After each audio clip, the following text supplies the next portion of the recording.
Own nothing and you will be happy. This is a very well-known phrase that was published by an author at World Economic Forum. And this has featured on my comment section several times. But if you read the entire article, you'll know that this has been used totally out of context in many situations. It's also often used in context of owning your primary home versus renting forever. And I agree. Renting a home is a lot easier, cost-effective, and hassle-free. So in today's video, I'm going to break all of this down for you so that you can decide for yourself whether you want to own a home or rent forever. So let's get started.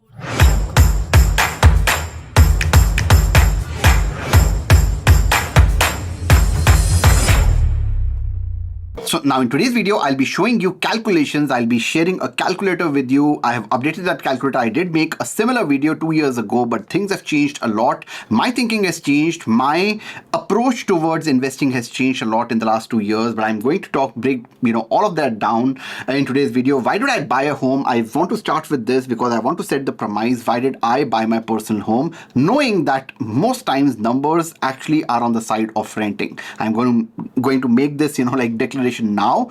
You don't have to watch the video just to get this conclusion. Renting, especially in the short to medium term, I'm talking about 10 to 20 years even, it might seem like an amazing idea, and numbers would prove that it is in fact a better idea than owning a home. But let's do the math and look for ourselves, what suits us, right? Because every situation is different. Buying a primary home is a very personal decision. So I'm going to talk about why did I buy my primary home, and it was not that renting is paying someone else's mortgage. It's a BS reason to buy a home. I have talked about this many times. I've called people out. It's crazy, right? That's not the reason why you buy a home, because there's a lot more expense which is over and above your principal pay down that you pay, and that amount can be more than your rent as well. So it's a bullshit reason, especially in the short to medium term. My reason to buy is I want to retire mortgage and rent free to reduce expenses when my active income is zero. When I'm 60, 65, when I'm not wanting to work or I can't work, I want my expenses to be as low as possible. They'll never be zero. Even if your mortgage is zero, if you are living in a mortgage free home, you'll still have property tax, you'll still have maintenance, you'll still have expenses, but they'll be significantly lower than if you were to rent, because rent increases with inflation. We'll do those calculations when I give you the calculator, when I show the calculator, but that's number one reason I want to retire mortgage and rent free and keep my reduce my expenses when active income is zero. The second one is stability for my family. Now Aryan was born last year. I really wanted, and that's where we moved into our forever home, and we wanted a stable school area, and that was very important for us because we don't want to change areas, change homes, which happens in a rented house, right? So sometimes the landlord wants to sell the home, and therefore you have to change the home, and you might not find a home in that area where your kid goes to school. So that's something that I was very clear I don't want to do. I want his friends to be stable. I want his circle to be stable, his school to be stable. It's too early, but I'm buying my forever home, so I'm talking about 18, 20, 25 years. So that was my reason, my second reason to buy. I also wanted to, and this is a very, very customized reason. Now you might not have the same reason, but I wanted to make some renos in the home. You can't do that in a rented property. To incorporate, there was like a separate living room. I wanted to make sure that it is converted into a bedroom and it has an attached full washroom, and I was able to do in the house that I am living in right now on the main floor. My mom has arthritis. They're getting old, so it's important for me, and I want to make memories. I want to celebrate Aryan's first Christmas, which we did last year because he was born in November. I want to celebrate his first Diwali, which will happen this year. So I want to celebrate all the festivals, and I want to mark on the wall his height and how it increased throughout the years, like all those things that I used to enjoy in my house when I was little. And in India, we used to live in houses for 20, 25, 30 years, spent the entire childhood in one house. We didn't do that, but I've seen many people do that, and my grandparents did that. But again, stability for family is the second reason why I've bought a home. And the third one is I want to pass the home as inheritance to Aryan, because I know this almost for certain that in 20-25 years, when Aryan is the age when he wants to buy a home, it'll be out of reach. It's already out of reach of many people. It's crazy. The home prices are crazy, and I want to make sure that he has enough. I leave him with enough that he's able to build a good life. Now we are talking about hopefully 40-50 years down the line, and it could be a supplement to his retirement or whatever, right? So those are the reasons why I personally bought a home. My home does not count towards my net worth. This home is not an investment. My home is for shelter, and it will remain like that till the time I decide to sell and move back to India, or I decide to downsize, and then it could be seen as an asset which I can sell tax-free. But the biggest thing is that it helps me balance my life today with Aryan, my parents living in that house, and it also helps me balance my life after retirement when my expenses have to be minimum so that my passive income can support those expenses. But that doesn't mean that everyone should own a home. Now I'll give you reasons of why not to buy a home, and the first one is plan to leave Canada within 5 to 7 years. You want to, you are in IT, let's say, you don't like the job and the salary that you have in Canada. You think that, after citizenship, US would be a better option, or you want to go back to India. If it's uncertain that you are going to stay in Canada long term, then that would be one of the reasons why you actually don't buy and double down on stocks, and then you can just, leave. Now you can buy a home and sell the home, but it's just cumbersome. Right? So if it's less than 5 years, I would not recommend buying a home. If your length of stay is less than 5 years and you know for sure it's going to happen, but if you're on the fence or you know that you're going to live long term, then you can default to my reasons of why I bought a home. Now, the second reason is if you don't plan to have kids, that's because you want the flexibility. I mean, nothing against people, like we did not have kids for the longest time, right? So nothing against people who don't have kids. I'm not talking about differences there, but if you don't have kids, you want the flexibility of traveling. You want the flexibility of working from anywhere. You want the flexibility if you have a really good job opportunity in US, in wherever, in Dubai, you are able to make that move without leaving a trail behind of like a rented property in Canada.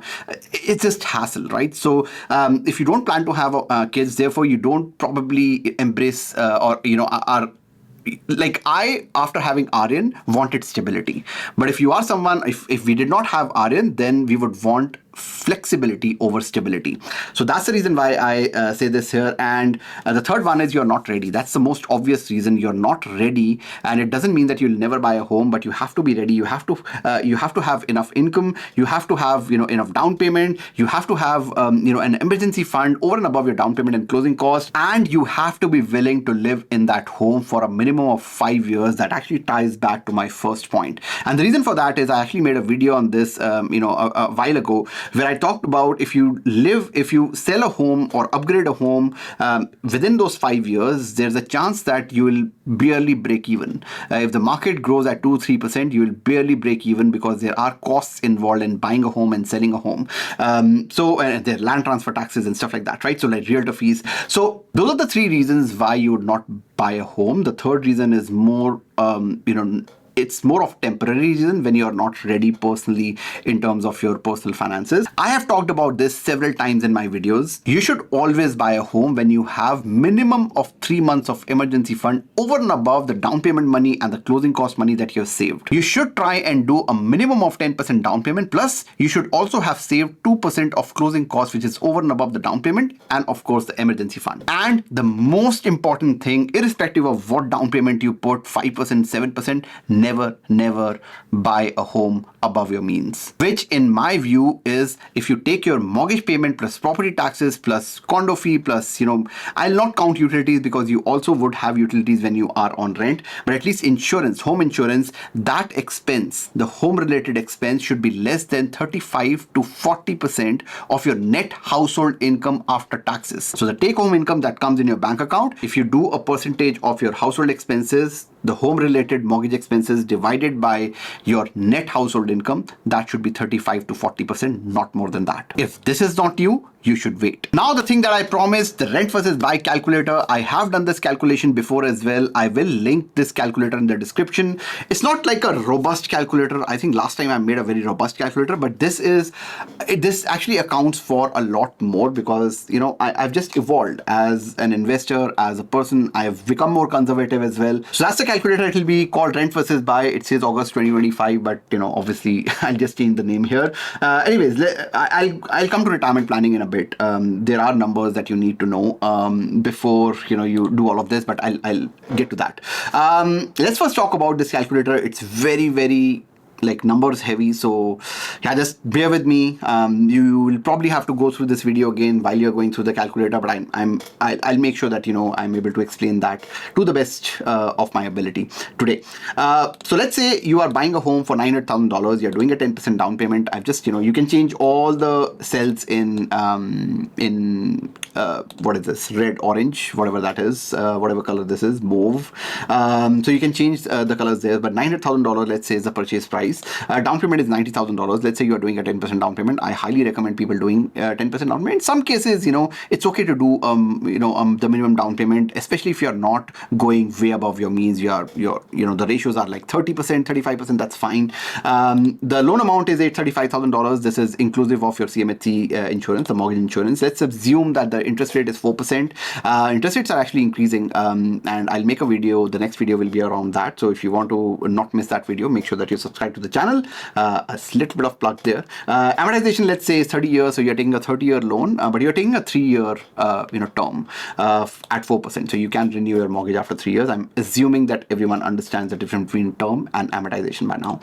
Closing costs are $18,000. I've taken 2%. It could be between 1.5 to 2.5% depending on where you are buying and what that municipality has in terms of taxes. But let's assume 2% in the middle, $18,000, which is of the purchase price, and equivalent rent. And the reason why I have this is that because we are doing a rent versus buy calculator, it's important to also compare what we will pay for a similar home if we were to rent it out. So I've taken $3,500. This is inclusive of insurance, so you'll need a tenant insurance. I've not included utilities here because most times utilities are paid either ways, right? So whether you're renting or buying, in some cases the hot water tank and stuff like that, $50-$60 is additional.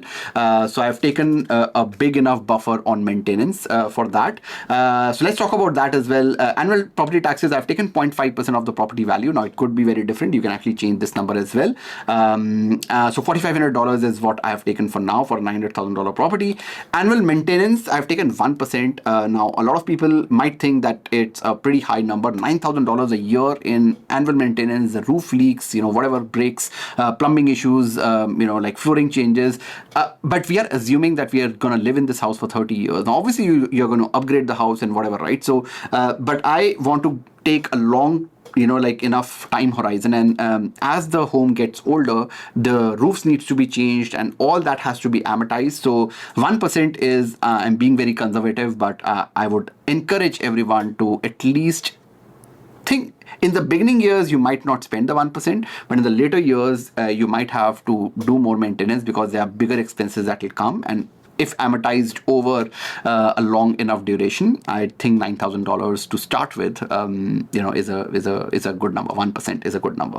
I've taken inflation at 3% because when we do the calculations on maintenance, let's say the annual maintenance of the house, it has to increase every year because everything goes up by inflation, right? So I've taken 3% for that inflation.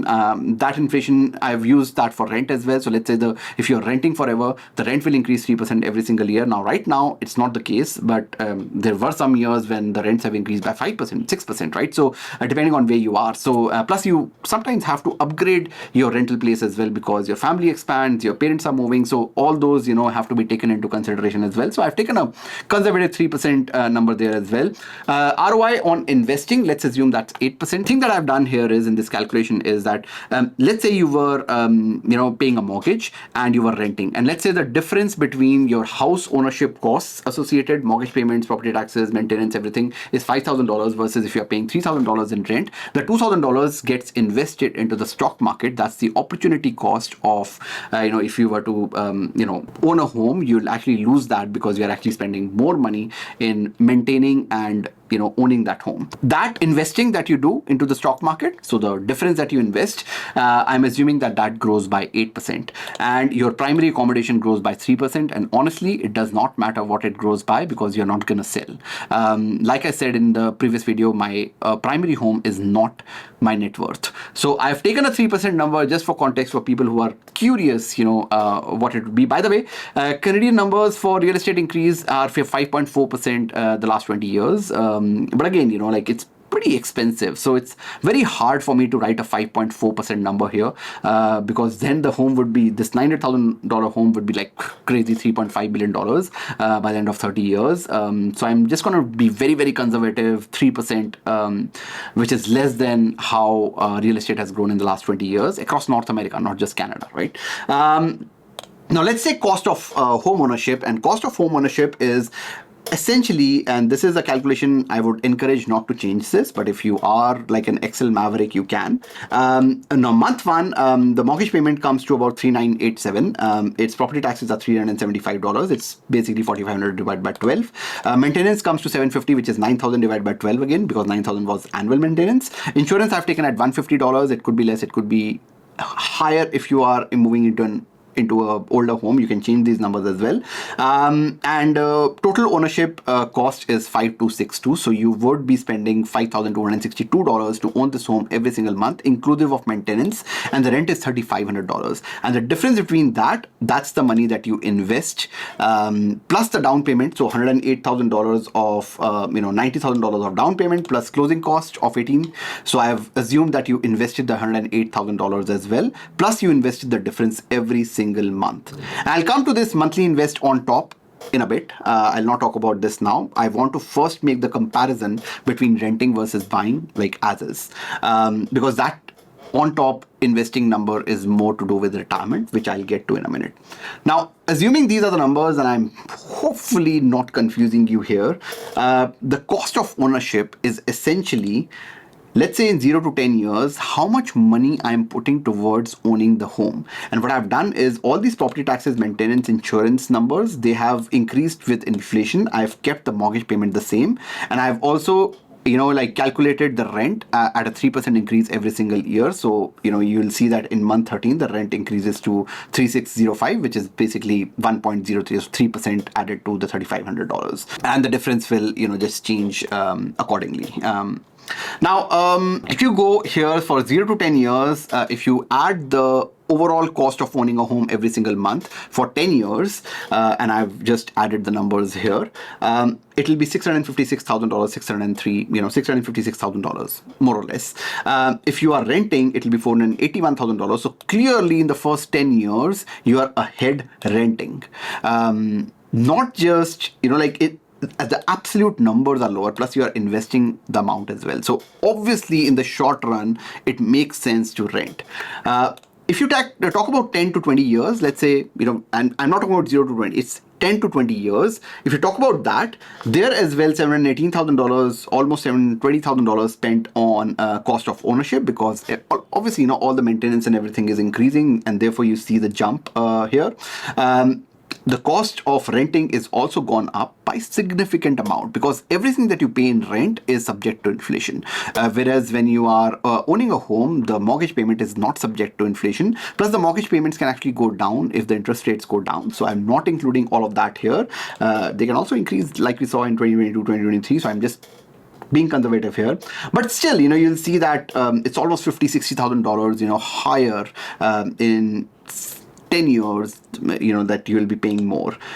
Only when you come to like the last leg of your mortgage, 20 to 30 years, you'll see that this number is lower. The cost of ownership for those 10 years is lower than the cost of renting. And that's because at 20-year mark, around the 20-year mark, let's just look at this, right? So around the 20-year mark, this was the difference, right? So around this 20-year mark, which is month number 242, so it's exactly 20 years, you'll see that the numbers are getting negative. So difference between owning a home, which is $6,403, is actually lower than renting a home. So that's the reason why 20 to 30 years is when we see the cost of ownership is lower, but it's not by a massive margin. If you see the first 30 years, you would spend about $2.178 million to own this home. But if you look at cost of renting, it's about $2 million. So you'll be easily saving about $180,000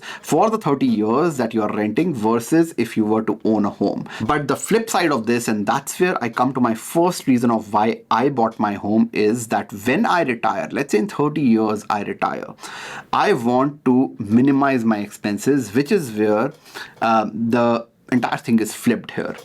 The cost of ownership at 30 to 50 years is about $1 million, whereas the cost of renting, because I don't have any mortgage now, right? So this is all, it's still higher than 20 to 30 years, but that's 20 years versus 10 years here, right? So it's 30 to 50 is 20 years. So cost of owning for the last 20 years, I'm 38 right now, assuming I live till 88.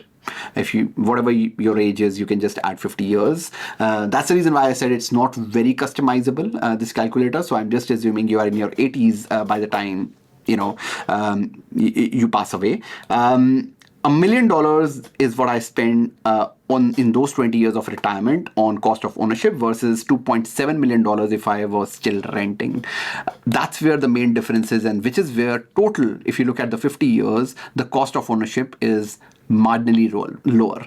I say marginally because what we are missing here is that we invested the difference. So this guy, cost of ownership, me, I did not invest the difference, but a similar person like me who rented forever, he actually invested the difference for the first 30 years of his active income life, and that would be a pretty significant amount as well, and we'll talk about that in a bit. Now let's move on to this table, because we talked about retirement in 30 years. In 30 years on retirement, let's say 30 years from now, you're mortgage free now, what would be the home ownership and renting numbers that would look like? And that you can actually change these numbers and see for yourself. If you want to use different inflation numbers, you can do that.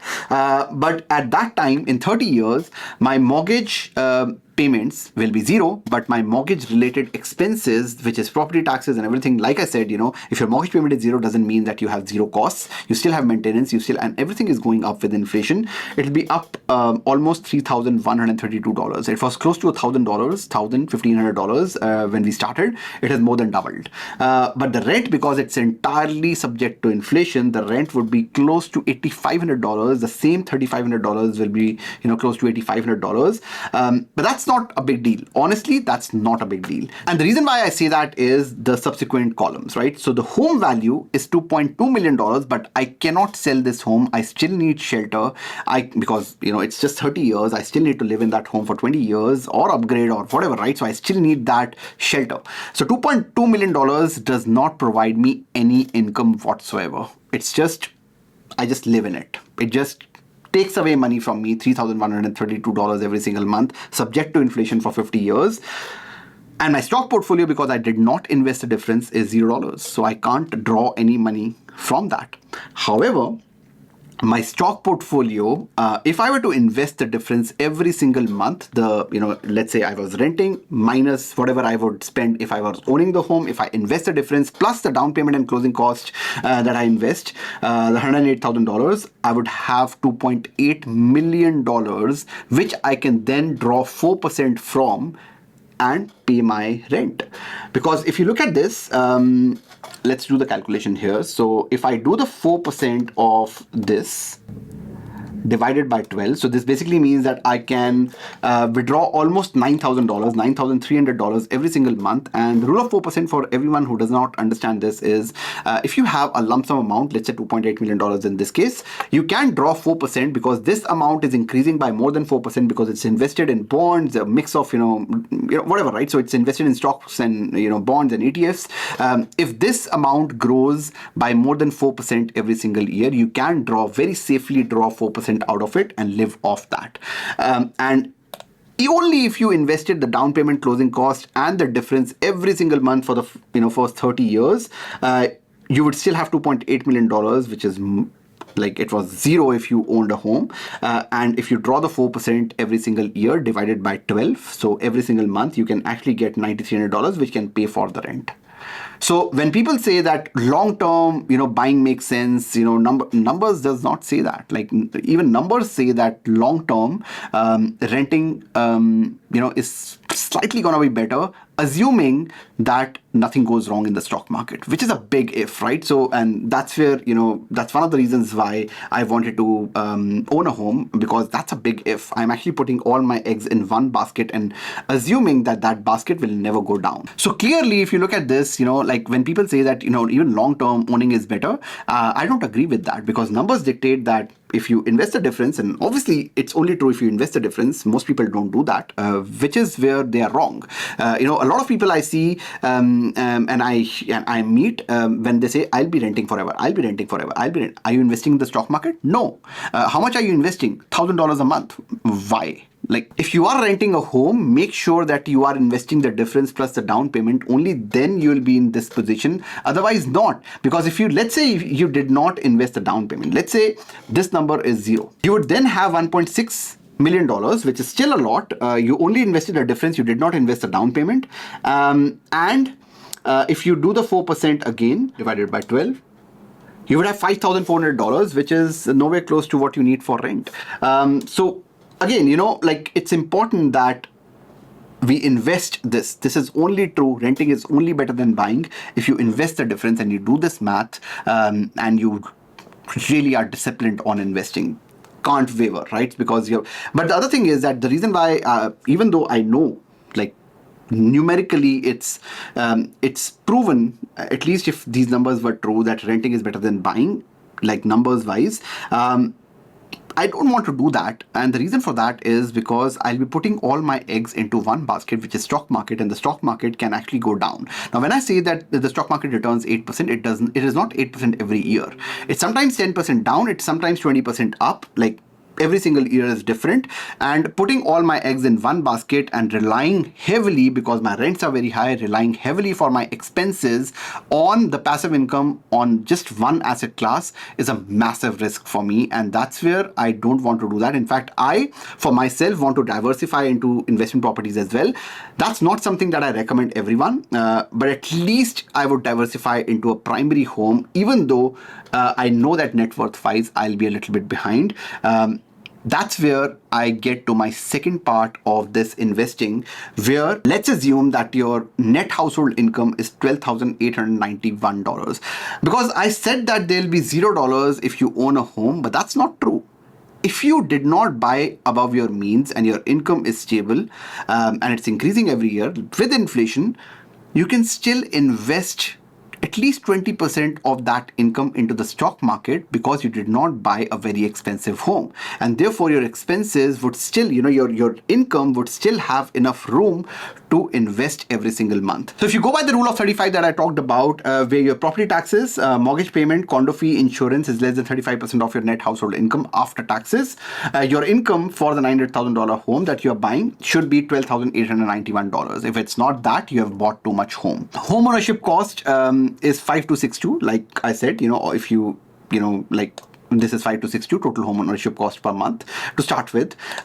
Stock investing budget is 20%, let's assume. I always recommend this number. 20% of your net household income should be invested, and that comes to about 2578 every single month. And this will increase at 3% because the salaries also increase. Sometimes they increase by 50%, but I'm only taking inflation 3% increase in every single year that you invest towards stock market.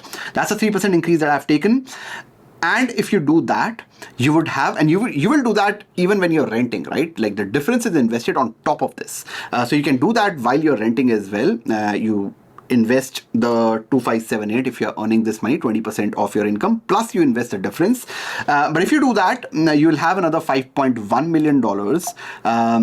If you add these two, so the stock value, the difference, if you invest the difference, which is 0 in the case you are a homeowner because there's no difference there, you will have $5.1 million in the stock market. But if you have invested a difference and rented forever, you have more money. You have almost $8 million to draw from on retirement, which is amazing. But all this is true if you invest the difference.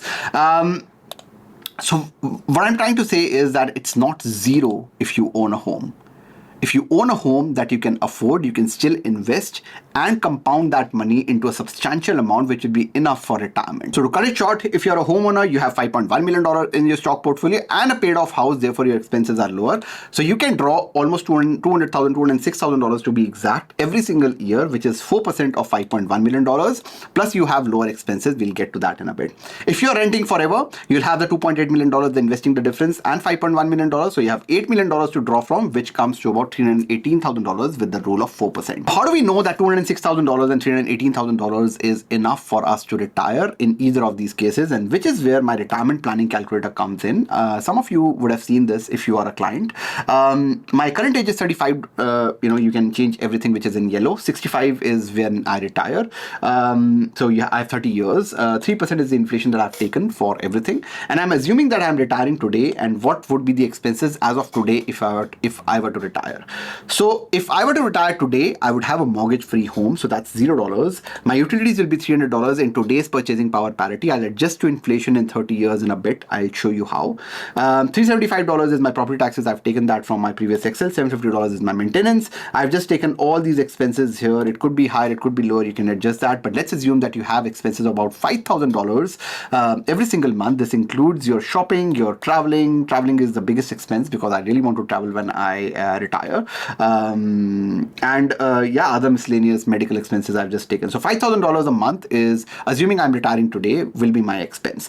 Now, one thing you'll notice is I've taken $0 in childcare expense because in 30 years, I'm assuming that Aryan would have his own home, and he would be settled and he would not be dependent on us. So therefore, irrespective of whether you have kids or not, I think we can take $0 here. So all this comes to about $11,865 if you adjust for 30 years of inflation at 3%. So the $5,000 would actually, whatever you can buy for $5,000 today, you'll need $11,000 or close to $12,000 in 30 years. This is adjusting to inflation 3% every single year. Now, some people might say that it is higher than 3%. You can actually adjust that here. That's why I have this very customizable. You can do that. You can run the numbers. But in all, I'll need about $215,000 before taxes. And if you assume a 33% tax rate here, in order to sustain my lifestyle, $215,000, and if you look at this, it's close to 206. So we are almost hitting that number. Even if we buy a home, and not to forget that we'll have an asset worth $2.1 million as well. This is something, the reason why I don't talk about this is because I don't count it towards my net worth, but at retirement, you can actually sell that and that becomes an asset as well, and you can draw income. But again, you'll have to go on rent. So again, I don't want to get into that complication. I've also taken a 3% on primary. If you just increase it by 4%, you would actually have a $3 million asset. So again, you can play around with these numbers, but I'll be very close to what I need. Plus I'll have social security. I've not counted that.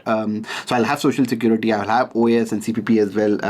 That will be included. Plus I've taken a pretty high tax rate because if you invest in the stock market, TFSA is not taxed when you withdraw. RSP is taxed as income tax, and non-registered accounts are taxed with a capital gain exemption. So you actually pay lower taxes on the stocks that you invest through non-registered accounts. Again, complicated stuff. For people who understand this, great. If you don't, that's also fine. What we need to know is that we are very close and we have a home that we can pass on to our next generation as well. Now, if I were to flip these numbers and I say that, I'm not going to own the home, $3,500 goes towards rent. I have home utilities still. I do not have any property taxes. I do not have any maintenance, which is a pretty big expense that I've taken here. Everything else remains the same. Car insurance is a little bit high, but I don't want to change that because in the previous example also I have taken this. And this actually now changes because there's rent to be paid, which is a lot higher adjusted to inflation at the time of retirement. We need $317,000, and the number that we got was $318,000. I did not make this up. I'm doing it, in front of you. We are, even in renting case, we are getting very close, or in fact, a little bit higher on the number. So either of these situations that you choose, apart from where you will land on a net worth level, your income which is required at retirement, if these numbers and the percentages are to be true, and there's no way to tell how accurate I'll be, maybe I'm taking 8%, maybe the ROI on stocks will be 10%, maybe the ROI on primary home will also be higher. So I don't know that, right? So it's impossible for me to sell. So numbers prove that whichever way you choose, you'll be okay. But the only difference is, and that's my reason, one of the big reasons why I buy, probably the fourth reason is I want to reduce my expenses. If I rent forever, my expenses are pretty high on retirement. Plus, when I withdraw so much money every single month, I also have to pay more taxes.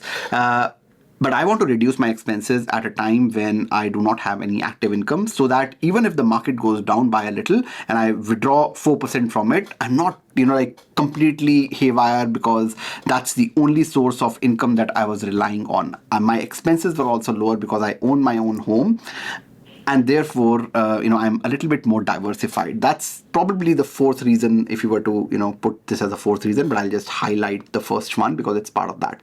If I were to rent forever, there are certain things that I'll do. I'll just summarize that. Invest the down payment, closing cost, like difference of owning minus renting into the stock market. Definitely I'll do that, because the numbers would not make sense. You'll see that if you run the numbers for yourself, it will not make sense if you don't do all of these things. Low risk portfolio, I would have a broad-based ETF strategy to minimize risk of losing retirement corpus, because all this money that I have in these funds, I can't lose that, right? Because that's the only source of income that I'll have on retirement. I'm relying heavily on that, so I'll not take a lot of risk there. In fact, in my current portfolio also, I don't take a lot of risk, but I'm still tech heavy. So that's where I feel that I'm taking a little bit of more risk, but I'll reduce that risk as I grow older. Brace for volatility in the stock market. The 4% rule doesn't always work at retirement, because sometimes the portfolio actually shrinks by 10% in a year when there's a recession, let's say, or there's a person like Trump who comes and he says something which the stock market doesn't like. You don't know, right? There's variability, and in those cases, if you draw 4%, your entire base actually goes down. So you are relying heavily on that base to grow, or at least be stable every single year. So that's something that just to brace for, which is why I want to diversify into buying a home at least. Decide and move on, which is another thing. Yeah, don't go back and forth. Let's say you decide today that I'm going to rent forever, and in 5 years from now you're like, no, you know what? I don't think that makes sense. Let's buy, right? So we don't know where the market will land. So just decide and move on. No need to second guess, and let the numbers be the compass. So just download the calculator, do the numbers, change it the way you want to. It doesn't matter to me, right? I'm not here to convince you whether to buy a home or not. Like people who come to us for mortgage, they are already convinced that they want to buy a home. We just help them do that. Now, I've been accused of screwing towards making videos where I push people towards buying real estate. That's not true, right? I don't want you to push towards buying real estate. Like I said, I just want to help you. If you have already decided you want to buy, I just want to help you guide in the right direction. And yes, I'm a mortgage agent, but think about, if you just think about it, for me the ideal client is an investor, because investors are less rate sensitive. They are they are more driven by numbers, and rightly so, because they don't care where they live and where their kids go to school, because that's a separate home that they have. Their investment properties, they don't care where they are. And they actually make multiple transactions. So I actually make more commission working with investors. But the reason why I work with mostly first-time home buyers, I would say 95% of our business is first-time home buyers, or people who are upgrading their primary home. So primary holders, is because that's the product that I believe in Canada. And I don't want to sell anything that I do not believe in. Which is also the reason why I'm divesting a lot of my portfolio in the next 5 years. I'll divest every investment property that I have in Canada, because I don't I don't like the LTB board and the tenants not paying, and it's a massive risk. Not just that you have owned an investment property and something can go wrong, but it's a massive landlord-tenant board risk, where if the tenant doesn't pay, I cannot recover that money. It's very difficult in Ontario especially. So that's the reason why I'm divesting everything, especially in Ontario. And if I were to invest, I would do that in the US, because it's a lot better there. Now I can make videos on the US, but I am not licensed there, right? So don't ask in the comments, can you help us in the US, or fill the form and say that, I want property in US, because I can't do that. I'm not licensed to do that. But I do have a course in my Grow Nation. If you're a client, you would know that in my Grow Nation, I've done a course on how to invest in the US. And the reason why I've kept a filter there is because it's really important for me to make sure that you're doing the right things, because US investing is not easy. It's not straightforward. So it's easy, but it's not straightforward. You have to structure yourself well, and I want to make sure that you do that in and I'm there to handhold you, and I can't do that with the entire YouTube. That's it. That's all I have for today. I hope this was useful. I know it was a long video. मिलते हैं अगली video में, तब तक के लिए bye bye.